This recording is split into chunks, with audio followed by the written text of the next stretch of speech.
guys, welcome back to Strong Successful Male. So for today, I'm going to go over this great comeback story that was sent in from a subscriber.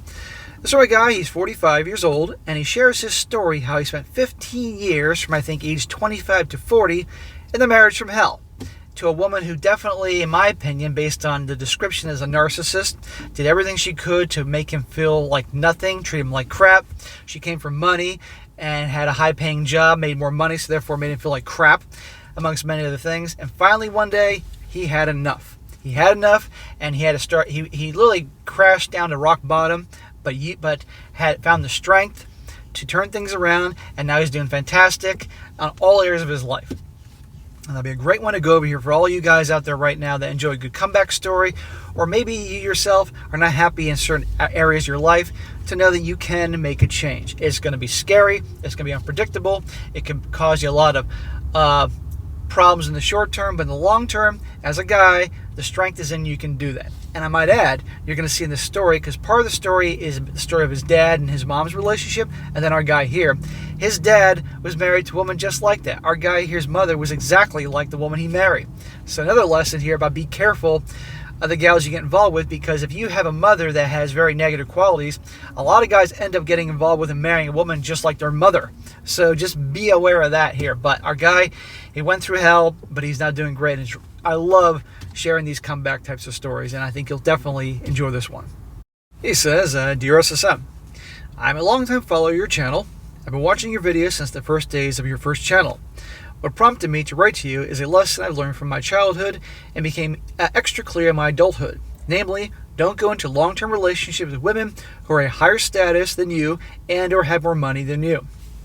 Well, I've been saying that for a long time, guys, and it's unfortunate that it is that way, and I might add that kills the whole narrative, and you all know what I'm talking about, that, you know, a woman can make more money than her guy, have more money than her guy, and higher position, higher education, and it won't matter because, you know, everything's equal.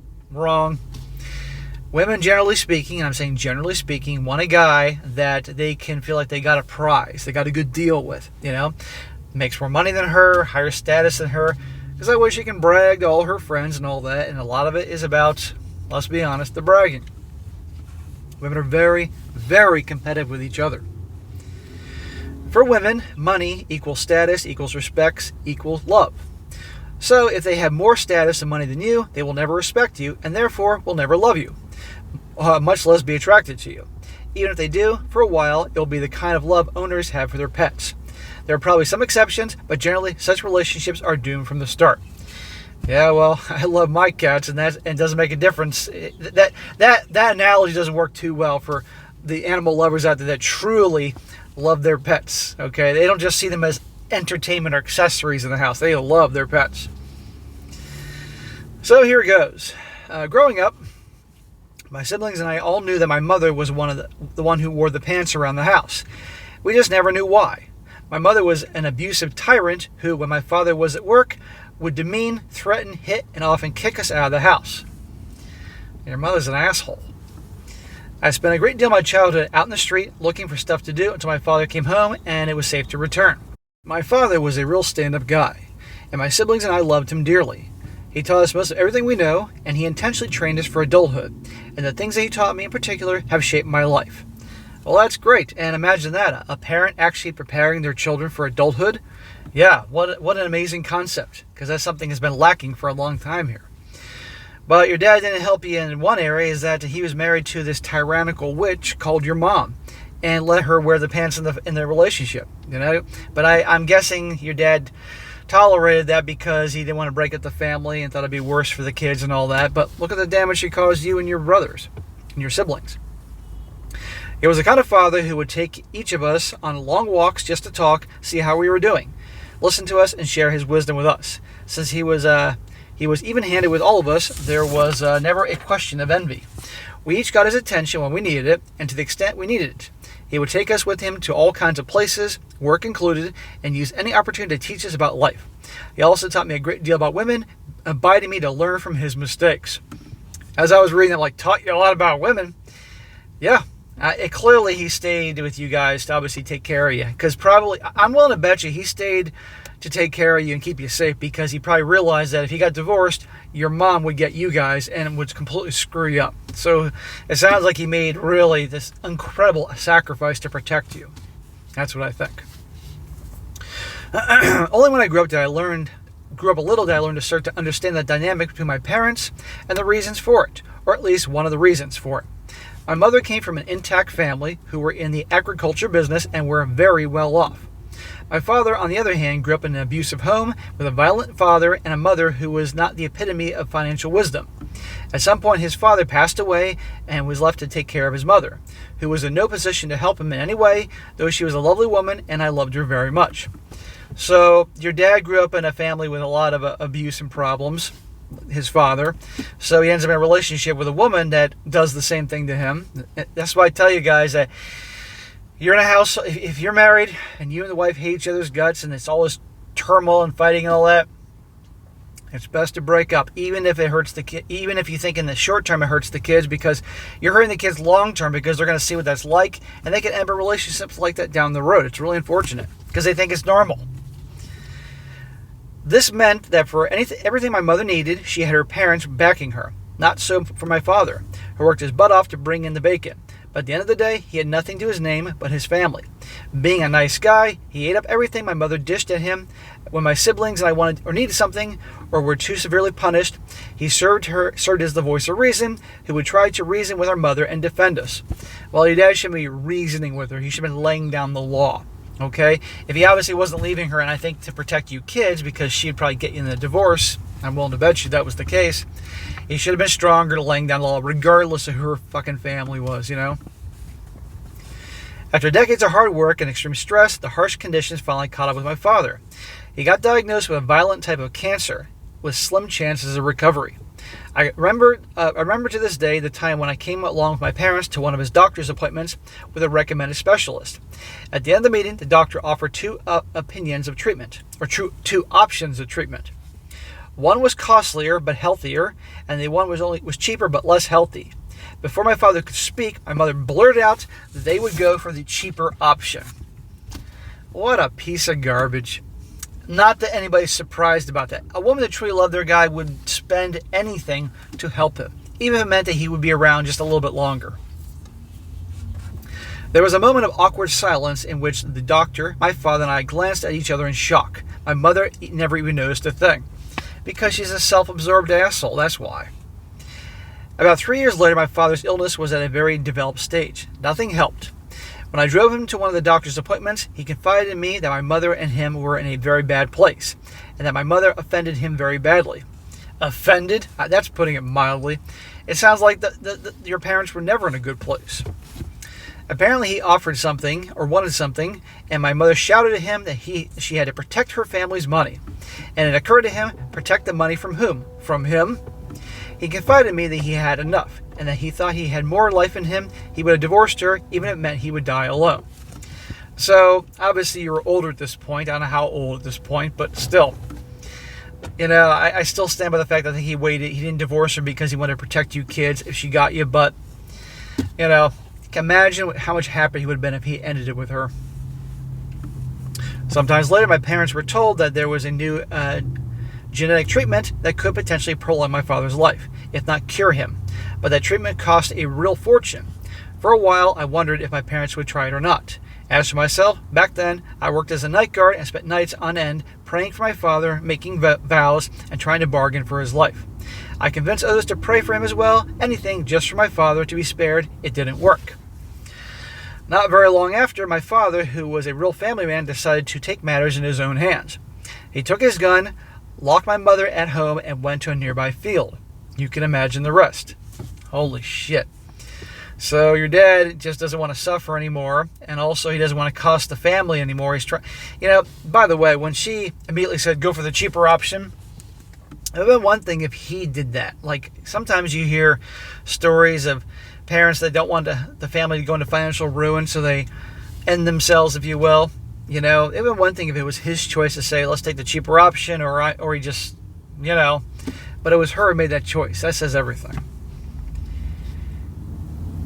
He wrote that he wanted to avoid depleting the family's money for a treatment that would most likely only earn a little more time. He wanted to save my mother the dilemma. Before he died, he asked me to take care of her.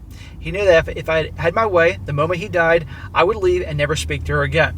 Well, I would have too. Your mom is a complete, as you said, tyrant. Total asshole to your dad. You said she was terrible to you guys. Why have anything to do with it? I cannot believe his final wishes are that you take care of her. No, fuck her. And out of respect for your dad, because he was such a good guy and made so many sacrifices to your family, he's not getting some smacks. But goddamn, Dad, wherever you are. Fast forward a few years. I was dating the woman I wanted to marry. We dated for 5 years. We lived together for a few more years, and things seemed right. You hear that, guys? Dated for 5 years, then lived together for a few more years. You'd think this guy really saw who she was. As a side note, this was in the early 2000s. There was no art pill community, no awareness. Hell, YouTube was a new cheeky startup before Google bought them. Remember that? As a result, I didn't notice all the red flags, and there were plenty. But maybe the most important thing I missed was that I was eerily following my father's footsteps. You mean you're marrying a gal that's just like your mother? It is amazing how that happens, how so many guys end up marrying women just like their mothers, or women marrying guys just like their dads, for better or for worse. He says here, I came from a broken home. She came from a very tight family. I only had a mother who wouldn't support me, and she had both parents who were wealthy business owners with considerable inherited wealth. They supported us a lot, but in reality, it was my girlfriend they supported. When we finished college, her family immediately got her a well-paying job while I was left out to dry. Her job was comfy and paid well, whereas I had to work my butt off for peanuts. This marked the beginning of our life as an adult couple. Well, man, you could already tell with the way her parents are with her, and she obviously is with you, and the things I talk about, and you now know full well about getting involved with a gal that is the higher status, makes more money, has family wealth. It's not going to go well. Knowing what I know now, I would have never married her. Yes, smack, I know. Hell, I wouldn't have even dated her for very long. I should have just had my fun in college and went on my merry way. But I was young and inexperienced, and I had no longer had the benefit of my father's advice and support. Plus, I came from a culture where marriage is a very big thing and divorce is almost taboo. We can all speculate what your culture and religion is. When we first started going out, she loved me and my unconventional life choices. Let's just say I chose the road was not taken. She appreciated how I was making my way up, despite having a less than favorable starting position. Yeah, so when you were dating, it was all attractive and interesting that you were taking the road less taken and you were different and marching to the beat of your own drum. But when reality came in, when it's time to when you have bills and people start wanting to have a house and all the things and all that, then all of a sudden you were like, in her eyes. This is something I want to stress. There's nothing wrong with learning something in the humanities. Academics today is not what it used to be. Before, it was taken over by women with postmodern BS. Some women are serious scholars, but many are not. When you go into the humanities for shits and giggles, you end up with a useless degree. But if you go in with a drive to succeed, a humanities degree can become something else. There is actually quite a lot of money to be had in this route. Well, bro, I would stick to business, various business degrees, or engineering, or things in math and stuff like that, if you had the aptitude for that. But, let's be honest, if everyone got humanities degrees, well, I don't have to go into that, but I'm sure many are aware of what I'm talking about here. I went all the way and got a PhD. Well, that's why you had success, because you went all the way to get a PhD and can make something of it, and then obviously earn a certain income and all that. But what did it cost you to get the PhD? Now, I know you're about my age, so it was less costly back then. But nowadays, to go all the way to a PhD, you weigh in, the cost is going to be to get that high degree.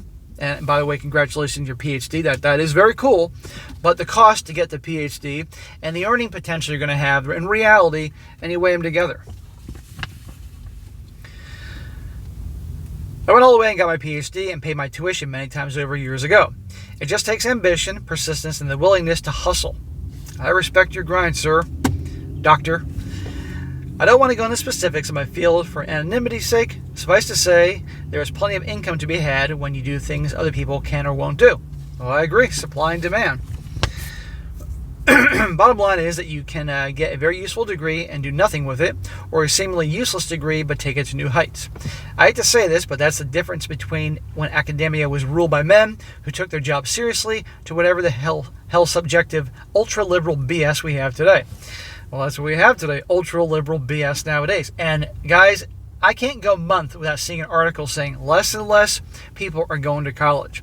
More and more people are going for trades or some specialty or something like that because they realize it's just not worth it. The expense is not worth it.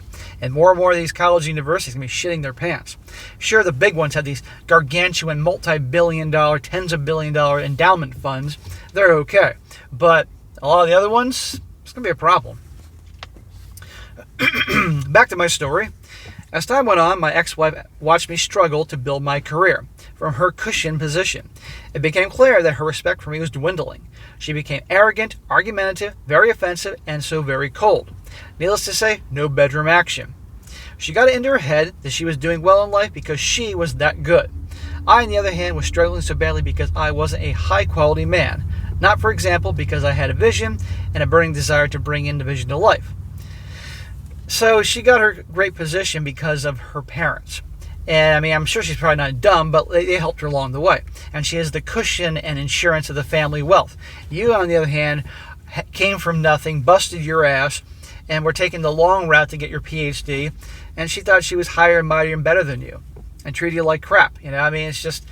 This, again, kills the idea that the woman can make more money and all that type of thing and still love her guy so much. Bullshit. They want the prize, especially if they think themselves as so high and mighty. You know, there are women out there that, yes, make more money than their guy, and they have good, loving, healthy relationships. But I'm telling you, there are a hell of a lot that aren't like that.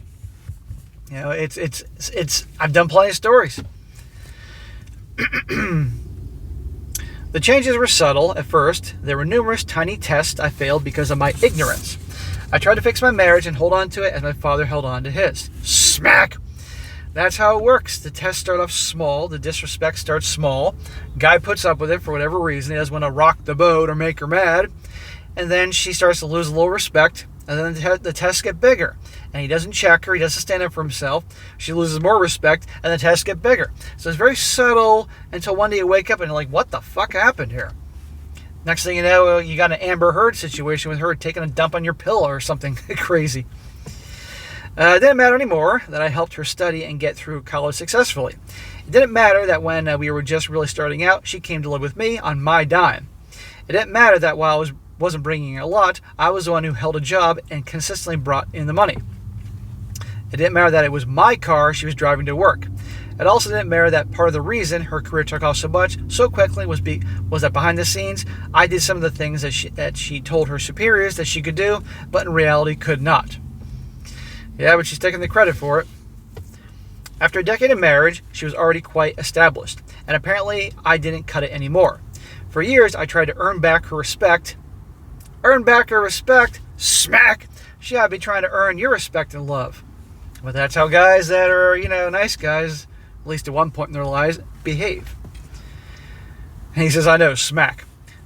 I tried to earn back her respect to bring in more money, to show more success, but nothing. Once she lost respect for me, regardless of what she said and the reasons she gave me for her displeasure, she didn't want to respect me anymore. I believe that because once a woman's done with a guy, they're fucking done. Even if the reasons are warranted or not.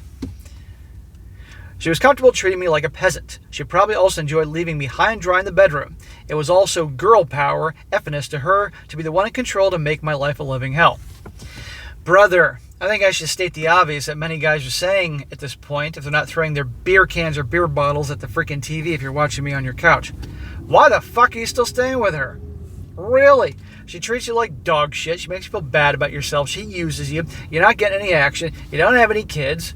There's no reason to be involved. The only thing I haven't heard yet is her finding out she was hooking up with Chad and Tyrone on the side. Which she probably was. Because if she ain't getting it from you, she's getting it someplace else.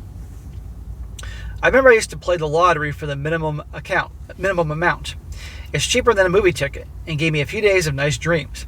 One time I won something like $5. I came home and told my ex-wife, we won the lottery. You'd think she'd be happy, right? Nope.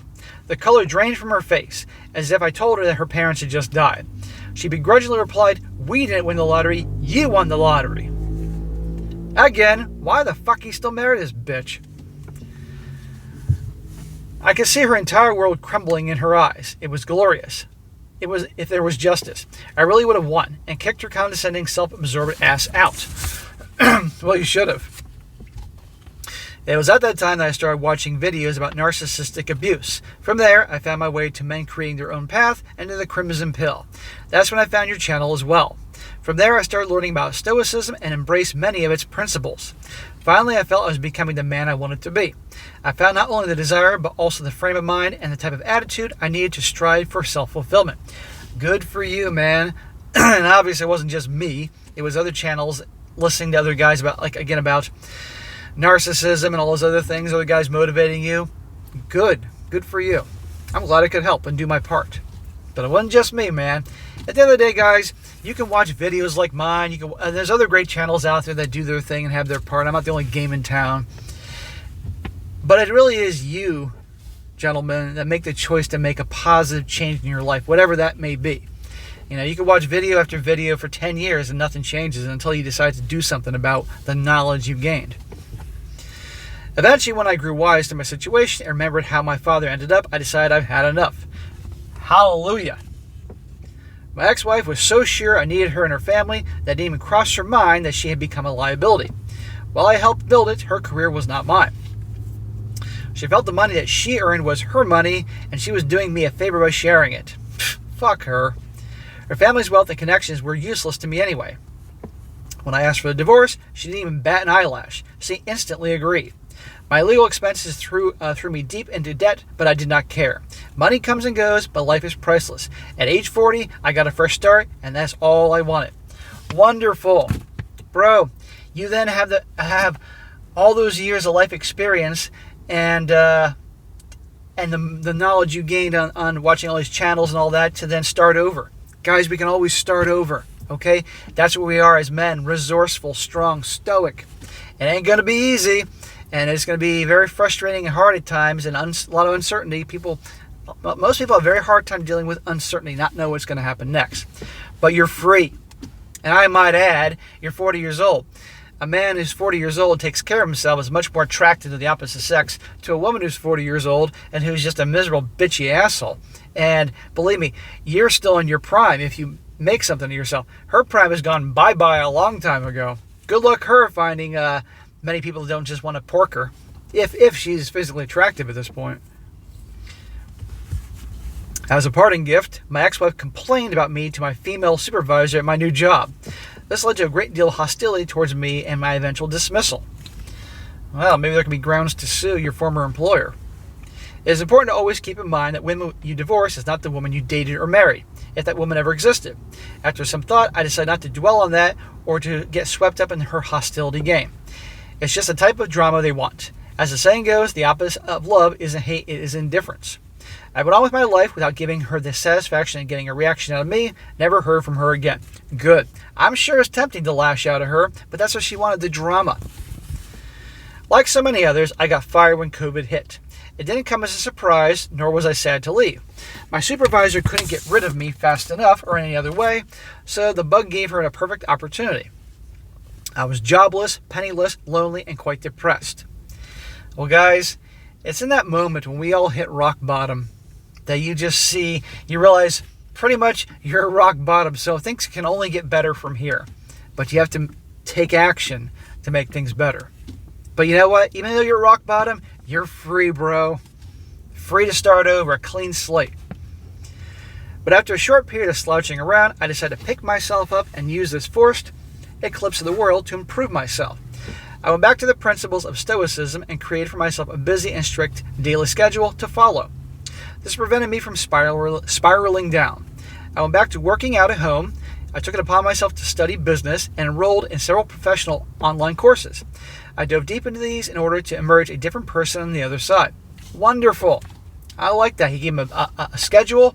I got to stick to the schedule, and that way I'm not going to screw around.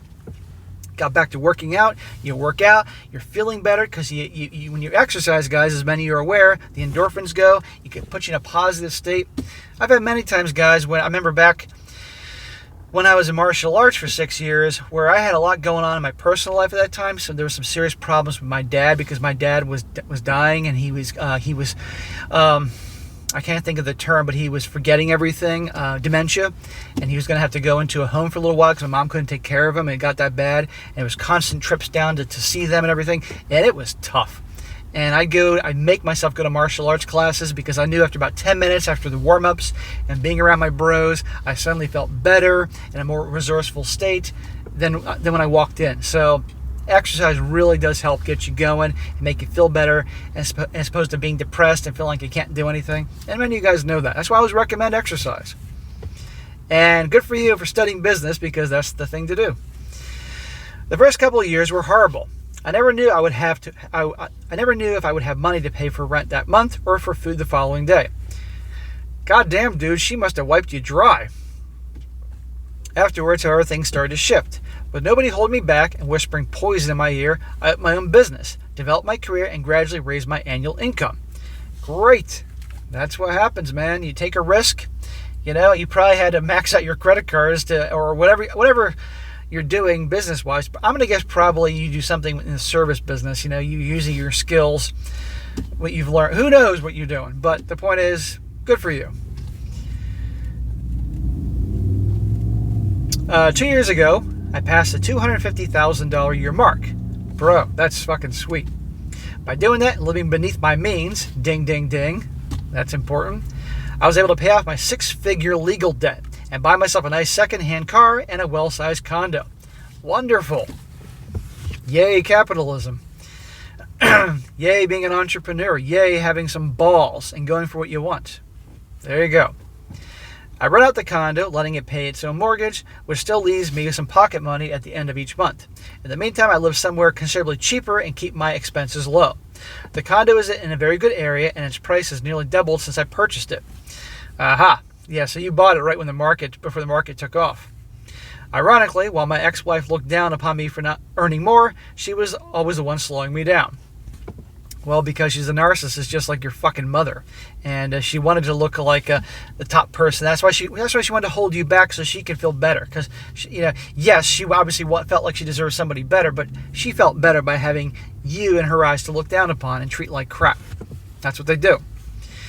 Since bedroom action is important for us dudes, I will also say that I had my fair share of dating and hookups until I got it out of my system.